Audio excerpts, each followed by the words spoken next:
नमस्कार दोस्तों, ब्रेक के बाद एक बार फिर से आप सभी का हमारे YouTube channel diary study point में स्वागत है। फ्रेंड्स, इस वीडियो में अपन बात करने वाले हैं सेकंड सेमेस्टर में नॉन कॉलेज के स्टूडेंटों का जो पेपर हुआ था ह्यूमन ज्योग्राफी, उस पर अपन बढ़िया तरीके से एनालिसिस करने वाले हैं, क्योंकि ये पेपर जो रेगुलर स्टूडेंटों का पेपर होने वाला है सेकंड सेमेस्टर में ज्योग्राफी का मानव भूगोल का पेपर होने वाला है।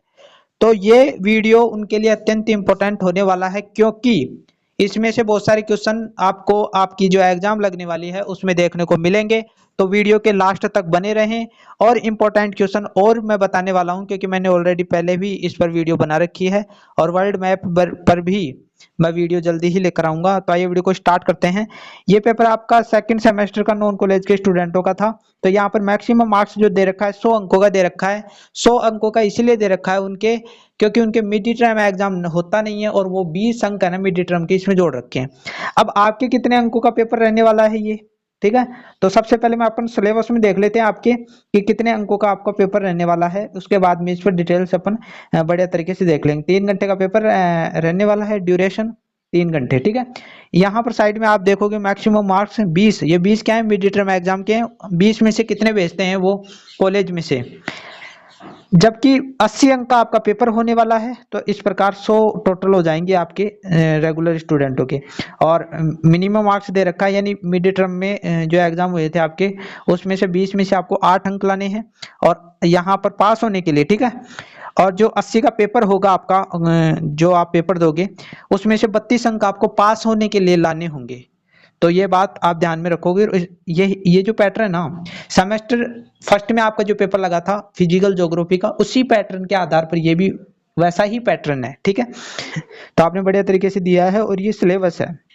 तो इस सिलेबस की चर्चा भी अपन वीडियो के अंत में कर लेंगे। तो हमारा जो उद्देश्य है उसको पूरा कर लेते हैं। आज का उद्देश्य है इस पेपर को बढ़िया तरीके से देखना और आपको नोट करना है ये सारी चीजें।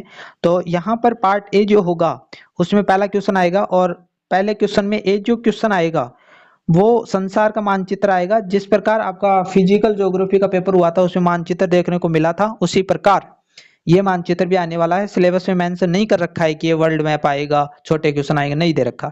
तो यहाँ पर 5 आपको बनने होते हैं और टोटल कितने आते हैं, ये 7 या 8 आते हैं। तो इसमें 7 दे रखे हैं। तो पहला इसमें आया था पनामा नहर, ये रिपीट हुआ था प्रीवियस से ही और मैंने बढ़िया तरीके से उसमें बताया भी था। दूसरा यहाँ पर ग्रीनलैंड, तीसरा अरुणाचल प्रदेश, ये तो ग्रीनलैंड भी आपको पता है, अरुणाचल भी पता है, तो रिपीट हो सकते हैं। थार का मरुस्थल बार बार रिपीट होते हैं ये। भूमध्य सागर, पिग्मी जनजाति, गोबी मरुस्थल। तो ये 7 पॉइंट तो आपको बढ़िया तरीके से याद करने हैं। इनकी लोकेशन आप देख लोगे। बाकी मैं मैप पर है ना जो वीडियो बनाने वाला हूं, तो चैनल से आप जुड़े रहें ताकि जैसे ही वीडियो आए आप तक पहुंच जाए। इसके बाद में जो बी वाला क्वेश्चन था, इसमें क्या होता है कि 5 क्वेश्चन आते हैं और एक शब्द दे रखा होता है, उस पर 20 शब्द लिखने होते हैं आपको। तो यहाँ पर देखो 20 शब्दों में लिखा रहा है ये। तो यहाँ पर दे दिया, कहीं से भी उठाकर दे दिया इन्होंने। एंथ्रोपोजोग्राफी ये क्या होती है, इसको डिटेल से लिखना होता है। तो 5 पर लिखा रहा है, तो ये टोटल कितने देगा, 7 देगा ये भी, जिसमें से आपको 5 करना होगा। तो आपको जो अच्छा लगे वो कर देना।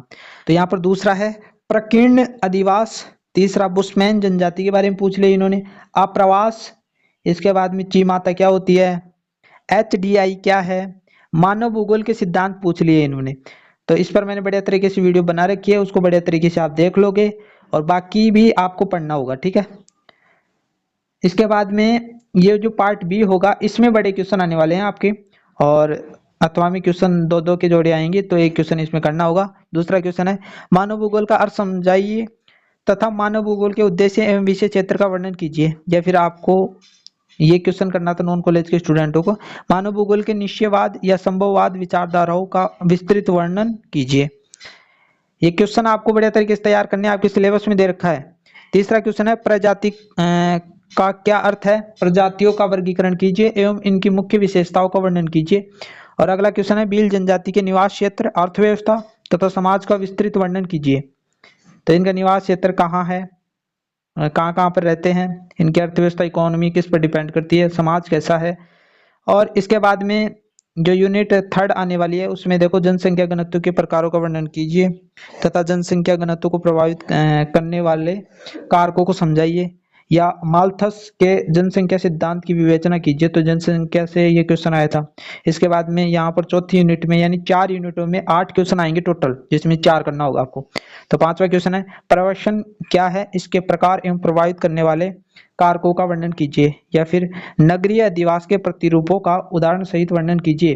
तो ये पूरा का पूरा पेपर था, तो इसको बढ़िया तरीके से आपको तैयार करके जाना है, क्योंकि मैं गारंटी से कह सकता हूँ कि ये जो बड़े क्वेश्चन है ना, इनमें से क्वेश्चन रिपीट होंगे और मैथ में भी क्वेश्चन रिपीट हो सकते हैं। तो ये जो बड़े बड़े क्वेश्चन हैं इनकी मैं गारंटी ले सकता हूँ। बाकी मैंने है ना जो इंपॉर्टेंट क्वेश्चनों पर वीडियो बना रखी है, तो उनको भी आपको पढ़ना है और आपने जो पढ़ा है उसको भी आपको बढ़िया तरीके से पढ़ना है। अब देखो सिलेबस आपकी 4 यूनिटों में बांट रखा है, आपको इंग्लिश में वहां पर दे रखा है, तो मैंने इसकी हिंदी ट्रांसलेट कर ली है। यूनिट फर्स्ट में आप देख पा रहे हो, मानव भूगोल, परिभाषा, प्रकृति, क्षेत्र और सिद्धांत, अंत विषय दृष्टिकोण, सांस्कृतिक परिदृश्य की समझ, मानव प्रकृति संबंध, नियतिवाद, संभावनावाद, नवनियतिवाद। तो इस यूनिट में से आप देखोगे तो कौन सा क्वेश्चन आया था, इसमें आप देख पा रहे हो, यहाँ पर देखोगे तो आपको मिल जाएगा। ये देखो मानव भूगोल का अर्थ समझाइए, इससे रिलेटेड आ गया। और यहाँ पर देखो निश्चयवाद और संभववाद की जो विचारधारा है उससे पूछ लिया। तो देखो यूनिट, जो प्रत्येक यूनिट है उसमें से 2 क्वेश्चन बनाकर दे रहा है, ये 2 क्वेश्चन बनाकर दे दिए।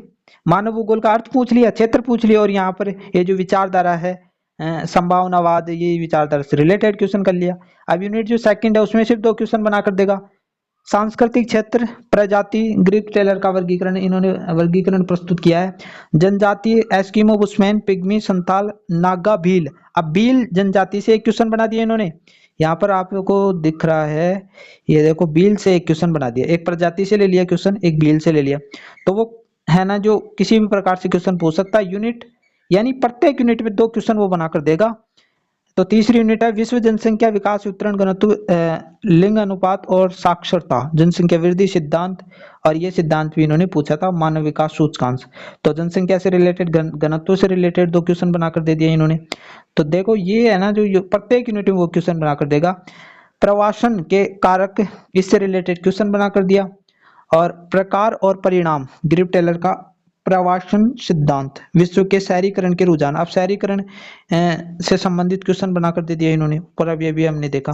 तो वो प्रत्येक यूनिट में 2 क्वेश्चन बना के देगा, ठीक है। तो टोटल 8 क्वेश्चन देगा, जिसमें से आपको 4 करना होगा। तो फ्रेंड्स मिलते हैं नई वीडियो में नए जोश के साथ। मैं 40 या 50 पॉइंट लेकर आऊंगा, जिसमें आपको मैप भरकर मैं बताऊंगा, ताकि आपकी हेल्प हो सके। चैनल से जुड़े रहे, क्योंकि आपके एग्जामों में बहुत सारी हेल्प ये चैनल करने वाला है। तो मिलते हैं एक नई वीडियो के साथ, तब तक के लिए थैंक यू।